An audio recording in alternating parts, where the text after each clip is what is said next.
లగచర్ల ఘటనలో 14 రోజుల రిమాండ్ విధించారు పోలీసులు. ఇక నరేందర్ రెడ్డిని అరెస్ట్ చేసిన పోలీసులు అయితే కొడంగల్ కోర్టులో హాజరుపరిచారు. ప్రెసెంట్ అయితే మనకు అందిన బ్రేకింగ్ మనం చూస్తున్నాం. 14 రోజుల పాటు అయితే రిమాండ్ విధించినట్లు మనకు అప్డేట్ అందుతుంది. ఇక లగచర్ల ఘటనలో పట్నం నరేందర్ రెడ్డికి రిమాండ్ విధించారు పోలీసులు.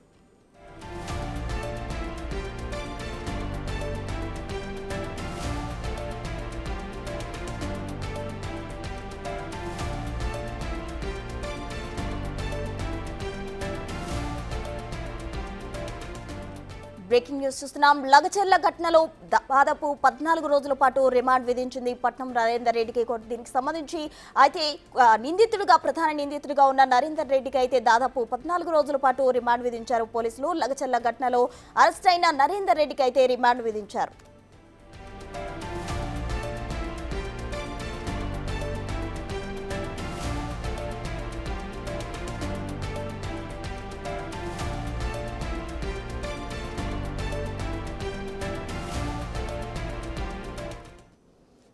లగచర్ల ఘటనలో పట్నం నరేందర్ రెడ్డికి రిమాండ్ విధించారు. దాదాపు 14 రోజుల పాటు రిమాండ్ విధించినట్లు తెలుస్తోంది. దీనికి సంబంధించి మరింత సమాచారం మా అసోసియేట్ ఇన్పుట్ ఎడిటర్ అందించేందుకు సిద్ధంగా ఉన్నారు.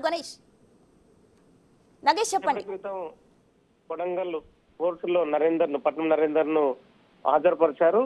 తదుపరి పట్నం నరేందర్ ని పరిగి సబ్ జైలుకు పోలీసులు తరలిస్తున్నారు. పట్నం నరేందర్ పైన సపరేట్ ఎఫ్ఐఆర్ దాఖలు చేసిన పోలీసులు ఒక రిమాండ్ రిపోర్ట్ ని కూడా పట్నం నరేందర్ ఎలాంటి కుట్రదారుతో పట్నం నరేందర్ అలాగే సతీష్ రాజ్ మధ్య జరిగిన సంభాషణ, దానికి సంబంధించిన పూర్తి వివరాలు కూడా కోర్టులో సమర్పించారు. ఒక 10 పేజీల రిమాండ్ కాపీని న్యాయమూర్తి ముందు ఉంచడంతో న్యాయమూర్తి కూడా పూర్తిగా పరిశీలన జరిపారు. ఎందుకంటే పట్నం నరేందర్ రెడ్డి మాజీ ఎమ్మెల్యేగా ఉన్నాడు, పొలిటీషియన్ గా ఉన్నాడు కాబట్టి అంటే ఎలాంటి కోణంలో పట్నం నరేందర్ రెడ్డి రిమాండ్ జరిపారనే విషయాన్ని కూడా కోర్టు పరిగణలోకి తీసుకుంది. తదుపరి రిమాండ్ కు తరలిస్తున్నారు. అంటే పరిగి సబ్ జైలు ఉండడంతో పట్నం నరేందర్ రెడ్డిని సబ్ జైలుకే తరలించే విధంగా పోలీసులు అయితే ప్రస్తుతం అయితే తీసుకెళ్తున్నారు. ఎందుకంటే నెక్స్ట్ మళ్ళీ రేపు ఉదయం మళ్ళీ కస్టడీ పిటిషన్ కూడా పరిగి పోలీసులు దాఖలు చేసే యోచనలో ఉన్నారు. ఎందుకంటే ఈ కేసులో సతీష్ రాజు ఎవరైతే ప్రధాన నిందితుడున్నో అతడు ఇప్పటికీ అరెస్టు కాలేదు కాబట్టి సతీష్ రాజు అరెస్టు ఉన్న నేపథ్యంలో పట్నం నరేందర్ రెడ్డి చాలా విషయాలు కూడా పోలీసుల ముందు వెల్లడించలేదు. ఇవాళ ఉదయం ఫిల్మ్ నగర్ లోని ఇంటి వద్ద అదుపులోకి తీసుకున్న తర్వాత వెంటనే వికారాబాద్ లోని ఎస్పీ ఆఫీస్ తరలించారు. ఎస్పీ పోలీస్ ట్రైనింగ్ సెంటర్ లో ఉదయం ఉంచారు. అక్కడ కూడా పట్నం నరేందర్ రెడ్డి పోలీసులకు విచారణలో సహకరించలేదు. ఎంతసేపటికి బీఆర్ఎస్ కార్యకర్తగా సతీష్ రాజు ఉన్నాడు. సతీష్ రాజు కేవలం సతీష్ రాజు మధ్య పార్టీకి సంబంధించిన వ్యవహారాలే ఫోన్ లో మాట్లాడుకున్నామని చెప్పుకొచ్చారు. చాలా ప్రశ్నలు కూడా ఎందుకు 42 సార్లు కాల్స్ చేయడం జరిగింది, మీరు కూడా ఎందుకు మాజీ మంత్రి కేటీఆర్ కు 6 సార్లు కాల్ చేశారు, అంటే దాడి జరుగుతున్న సమయంలో కాల్స్ రావాల్సిన అవసరం ఏంటన్న విషయాలపైన కూడా పట్నం నరేందర్ రెడ్డి మౌనం వహించారు.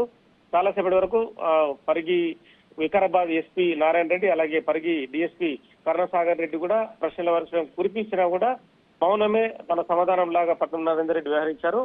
ఈ నేపథ్యంలో పట్నం నరేందర్ రెడ్డి నుంచి మరిన్ని విషయాలు రావాలన్నా కలెక్టర్ ప్రతీక్ రాజ్ పైన, కడా ప్రత్యేక అధికారి వెంకటరెడ్డి పైన దాడి జరగడం, మిగతా అధికారుల పైన కూడా దాడులు జరగడం, వీటన్నిటిపైన పూర్తి విషయాలు బయటకు రావాలంటే ఖచ్చితంగా పట్నం నరేందర్ రెడ్డి కస్టడీకి రావాల్సిందే. ఎందుకంటే ఒక వారం రోజుల కస్టడీ కనుక పిటిషన్ దాఖలు చేస్తే కనీసం పోలీసులు 3 నుంచి 5 రోజులు కస్టడీకి ఇచ్చే అవకాశం కనిపిస్తుంది. ఎందుకంటే పట్నం నరేందర్ రెడ్డి కస్టడీకి తీసుకుంటే సతీష్ రాజు ఎక్కడికి పారిపోయాడన్న విషయాలు కూడా బయటకు వచ్చే అవకాశం కనిపిస్తుంది. ఎందుకంటే సతీష్ రాజు గత 4 నెలల కాలంగా లగచర్ల చుట్టుపక్కల ప్రాంతాల్లో కూడా ఉంటూ తాను ఎలా దాడి జరపాలి, ఎలాంటి విషయాలని కూడా అంటే రెగ్యులర్ గా పట్నం నరేందర్ రెడ్డికి అప్డేట్ ఇస్తుండేవాడు. ఎందుకంటే ఫార్మా కంపెనీ వ్యవహారాన్ని ఎప్పుడైతే ప్రభుత్వము లగచర్ల చుట్టుపక్కల ప్రాంతాల్లో నిర్మాణం చేయదలుచుకున్న దాన్ని తెలిసినప్పటి నుంచి కూడా సతీష్ రాజు చాలా వరకు హైదరాబాద్ లో ఉండే సతీష్ రాజు నగచర్లలోనే ఉంటూ చుట్టుపక్కల విలేజ్ లో ఉన్న